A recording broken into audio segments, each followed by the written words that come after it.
a origem das palavras obscenas, palavrões, etc.? Ah, é tudo especialista. Eu vou conversar com o jornalista Luiz Costa Pereira Júnior. Por favor, venha para cá.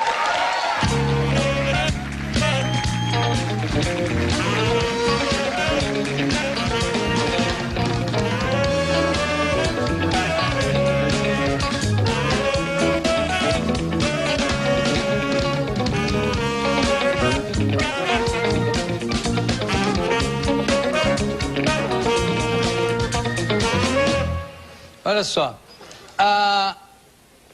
com a língua de fora, é o título, com a língua de fora, a obscenidade por trás de palavras insuspeitas e a história inocente de termos cabeludos. Editora Angra, tá aqui. Por que você resolveu pesquisar exatamente esse assunto, Luiz? Jô, eu sou um rato de livraria. Você escreve jornal hoje em dia? Não, eu trabalhei no Estadão 8 anos. Hoje eu sou professor da Casper Libero. Perfeito. De jornalismo, né? Você é um rato de livraria e... E como jornalista, eu tenho uma predileção pela matéria-prima palavra, né? E sempre me impressionou a forma como a gente usa as palavras e nem sempre percebe as implicações dessas palavras propriamente dito. Quando a gente fala coisas absolutamente singelas, como eu recuei até ficar acuado, por exemplo, você está dizendo literalmente, recuei, andei em direção ao cu. Até ficar acuado, até ficar com o cu contra a parede. Por exemplo. Quando você fala... Eu recuei. Recuei. Até ficar acuado. Etimologicamente é isso. Que recuei, voltou até... Andou em direção ao cu. Que é difícil, né? Uma coisa... Recuar. Recuar. E até ficar acuado. Então, por exemplo, quando você fala testemunho, que é uma palavra de base jurídica, né? Testemunho vem do radical testes, que era a palavra latina para testículo. Certo. Por quê? Porque na antiguidade, nos tribunais romanos da antiguidade, você não jurava dizer a verdade, não vai ficar a verdade, com a mão na Bíblia. Porque não tinha Bíblia. Nem havia.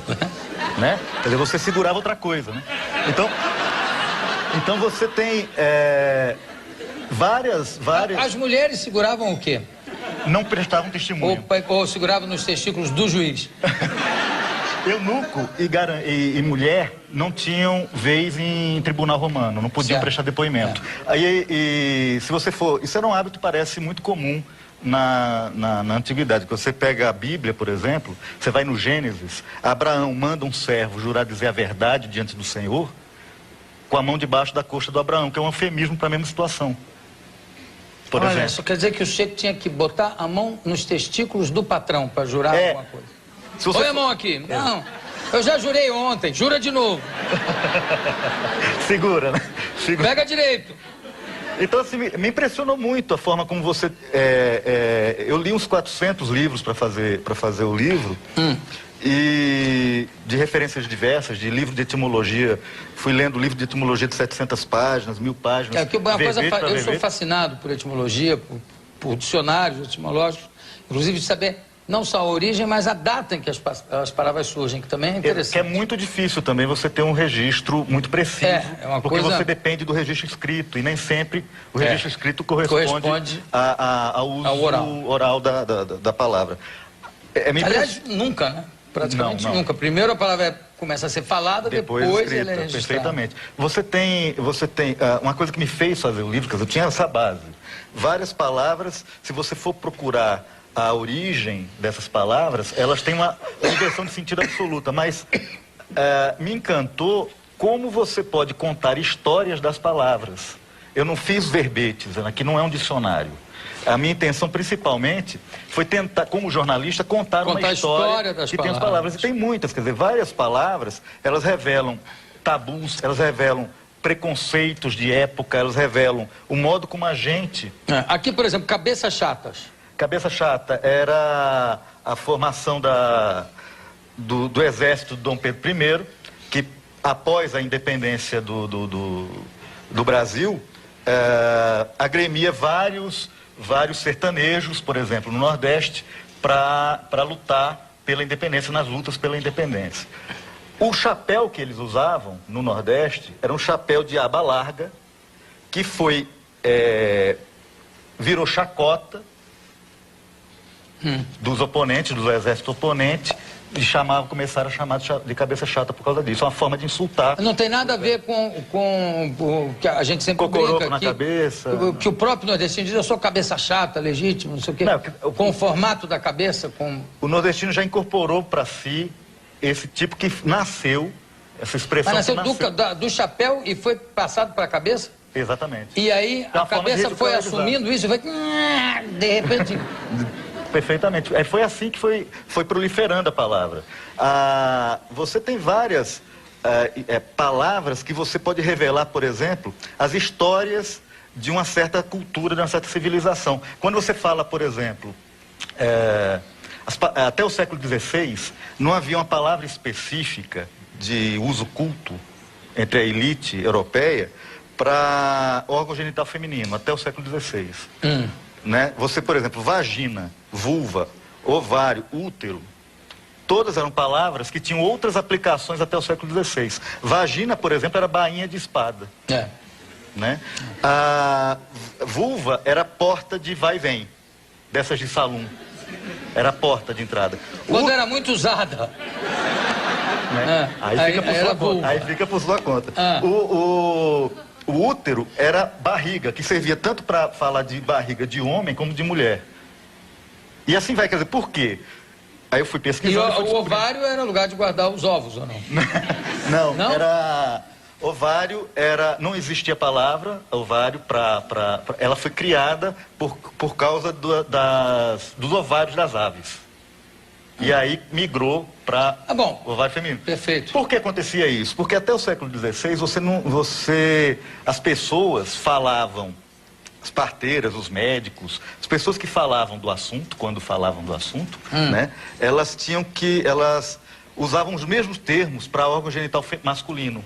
Porque se acreditava, até o século XVI, que a gente era criado por Deus, certo?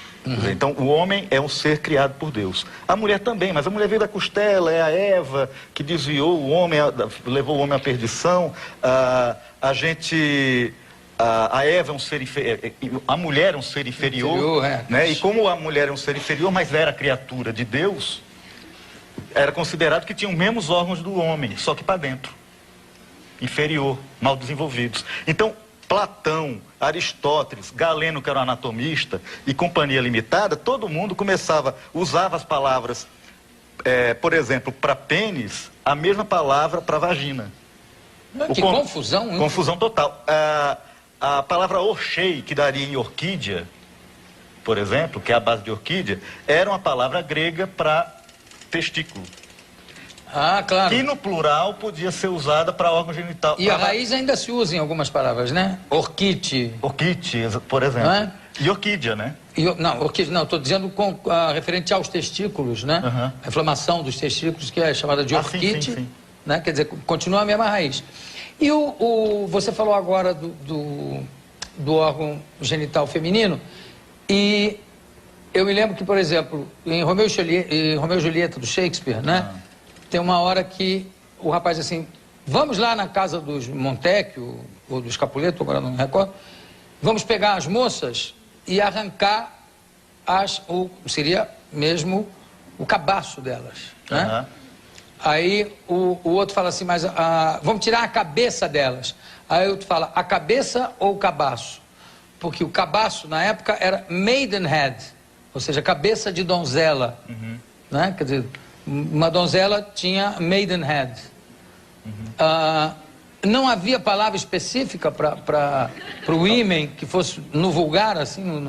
Não, assim, várias... Por exemplo, cabaço vem de cabaça mesmo, né? Quer dizer, tem várias você tem... Para ímen mesmo não tinha palavra de origem culta. Você tinha várias palavras de origem não culta, vulgar, que você tinha aplicação para isso. Quer dizer, várias coisas da mulher eram absolutamente desconhecidas. Por exemplo, o clitóris foi descoberto oficialmente em 1559. Nossa. Por exemplo. um cara chamado Rinaldo Colombo, que não tem a ver com Cristóvão Colombo, ele era um anatomista e dissecava prostitutas. E descobriu... Tem um livro de um argentino até a respeito... Que é um romance que ele se inspirou... O Anatomista. Anatomista, que é brilhante. O Anatomista é um livro sensacional, por sinal. Que é baseado em fatos concretos. Né? Ele criou uma obra de Anatômica, que era o Rinaldo Colombo, né? Que ele descreve com o orgulho de Eureka, né? De descobrir... Assim, o clitóris. O clitóris. A descrição todinha do clitóris está ali. Esse argentino tem um outro livro sensacional também, que se chama... Agora não vou lembrar, mas enfim, As Piedosas. Exato. O Anatomista, o Bandeira estava querendo adaptar para o cinema, né? Ele estava querendo comprar os direitos para adaptar. Vamos pensar agora numa outra palavra. A origem, por exemplo, antigamente se chamava, quando a mulher estava menstruada, se dizia ela está de paquete. De paquete, sim. Você sabe por que chamava paquete? De paquete, não. Desculpa, eu só estou dizendo para você que você é um curioso. É que na época tinha o Ita, que vinha do norte, de 28 em 28 dias. O navio Ita. Tinha vários navios chamavam Ita, né? Tem até a música, peguei um Ita no norte, para vir para o Rio, né? E esse paquete, que quer dizer navio também, esse paquete fazia esse percurso em 28 dias. Então daí, paquete associado com os 28 dias de intervalo da menstruação da mulher. Ótimo, vou incluir na segunda edição isso aí, com certeza. Agora, outra expressão que eu não tenho ideia de onde vem, que é tá de Chico. Tá de Chico. Nunca entendi isso. Tem várias eu priorizei as palavras que você pudesse ter uma inversão, quer dizer, absoluta, quer dizer, do original, do uso original da palavra, ou que contassem boas histórias que essas palavras tinham. Quer dizer, você tinha a palavra, por exemplo, as palavras que nomeiam, por exemplo, prostitutas, começar da prostituta, são várias palavras que têm umas histórias muito interessantes. A palavra puta, por exemplo, é uma palavra que, na origem latina, ela significava poda, o ato de podar árvore. Existia uma deusa da romana... Podar, cortar. Cortar. Que puta perigosa é essa. Total. Você tinha na antiga Roma uma deusa chamada Puta, que é a deusa da poda das árvores, que cuidava das árvores. Então você tem a palavra podar, puta, ela foi muito usada na antiga Roma para todas as situações que você delimitava alguma coisa, que você cortava, ordenava alguma coisa. Tanto que ela está na base de reputação, o que pensam de mim, né? Ela está na base de computação. E computação? Computador. Exato. Vem também? Vem de puta. E o Gates é fogo mesmo. Total. Ô Luiz, no terreno escatológico, tem alguma palavra assim, origem de palavras como, com todo respeito, merda, etc? Merda, ela tem uma história muito interessante. A merda... Isso é um bom livro também. A História da Merda. A História da Merda. Você tem o uso, por exemplo, na França, quando Napoleão perdeu a guerra, um dos generais dele... Foi uma... o Cambronne, o general Cambronne, que teria dito aos seus soldados... Aos ingleses. Em resposta aos ingleses, que a guarda... merda, a guarda não se rende jamais. Morre, mas não se rende. Morre, mas não se rende. Os historiadores, para poder aliviar a barra da expressão, botou que a guarda morre, mas não se rende jamais. Não merda, a guarda não se rende jamais, em francês. Isso virou a palavra de Cambronne, que até o Victor Hugo usa nos Miseráveis. Um outro Cambronne, exatamente, a palavra de Cambronne. Exatamente. A partir desse uso da palavra merda, na guerra que o Napoleão perdeu, proliferou a ideia de que é preciso dar estímulo você deseja merda porque as pessoas vão estar sendo jogadas num cenário de guerra que não se sabe o resultado. Daí a que é o expressão teatro. merda quando se fala no teatro. Por exemplo. Agora, tem um negócio curioso do Cambrone, que o Cambrone, como a maioria dos generais de Napoleão, eram escolhidos não por escola ou por academia, mas por sargentos que ele via que tinham uma percepção maior, iam ser tenentes, coronéis, generais. Então, a maioria eram muito grossos, né? E o Cambrone manda mesmo os ingleses a merda e não quer nem saber. Mas o uso da palavra merda já era, então, corrente na época. Era corrente. No sentido de excremento, mas no sentido de vai, se joga e vê o que dá. E vê o que dá. A área militar deu muito, nos legou muitas palavras interessantes. A palavra porra, por exemplo, na Idade Média, a palavra... É uma palavra militar, né? Era uma palavra que nomeava um bastão. Eu acho que você já viu em filme de cavaleiro andante. Um bastão com uma bola com espeto. Ah, sei. Aquilo era porra. Não, porra era o que o cara dizia quando tomava aquilo na cabeça. Então, porra! Não, e aí, o louco é o seguinte, que em algum momento da história europeia, alguém fez o paralelo entre a porra de guerra e a lanceta viril dos soldados. E aí a porra começou a ser sinônimo de pênis. Em algum momento da história do uso da palavra, a palavra porra começou a batizar não o pênis, mas o produto do pênis.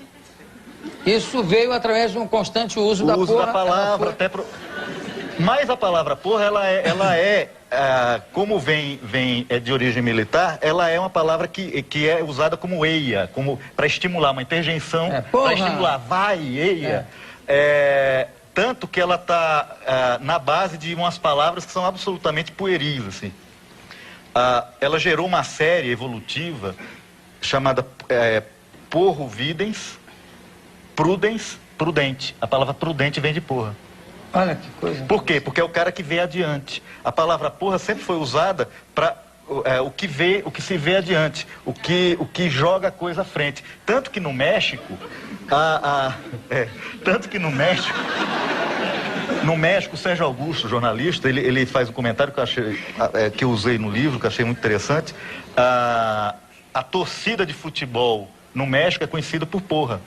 Na Copa de 70, quando o México foi desclassificado na Copa de 70 e o Brasil caiu nas graças da torcida mexicana, o pessoal que cobria a televisão, irradiava, fazia transmissão de televisão, as emissoras, elas tinham que focalizar muito mais abaixo da torcida, porque havia faixas. La porra americana saluda la porra brasileira. É um bom encontro. Então ficava aquela coisa meio... Esquisita de deixar lá na tela, anos 70, ditadura, né? Bom, aí então... apesar da palavra ser de origem militar. Por exemplo. Teve um embaixador espanhol no Brasil, por volta dos anos 30, que chamava Porras e Porras. Era um problema. O pessoal já brincava, o espermas, já ficava... Você teve Tomásio Busqueta, né? Aqui não era busqueta, era bucheta. Exatamente. Né? Tanto lá na Colômbia, se você falar a palavra buceta, é o ônibus pequeno. É micro-ônibus, é busceta, né? Para terminar, eu queria fazer uma pergunta. Se você quiser comprar uma joia para sua mulher em Portugal, entrar numa loja, numa joalheria e pedir um broche, o que acontece? Você está pedindo para fazer um boquete. Isso é impressionante. Um broche. Dar um broche não é dar uma joia. E eu já falei isso o que nós chamamos. Programa em Portugal, já falei várias vezes em broche. Eu já falava de brincadeira, e o meu amigo Nicolau Brainer ficava louco. Pai, não digas isso, que isso não se diz aqui, isso não se diz, cá não se diz. Eu digo, não, eu falei que você me deu um broche lindo e tal. Gente, esse livro aqui, eu vou recomendar, porque realmente é muito interessante. Não só pelo assunto, que é curioso, mas porque conta a história das palavras, não é só um dicionário. Eu conversei com o Luiz Costa Pereira Júnior, muitíssimo obrigado pela sua presença, parabéns pelo livro.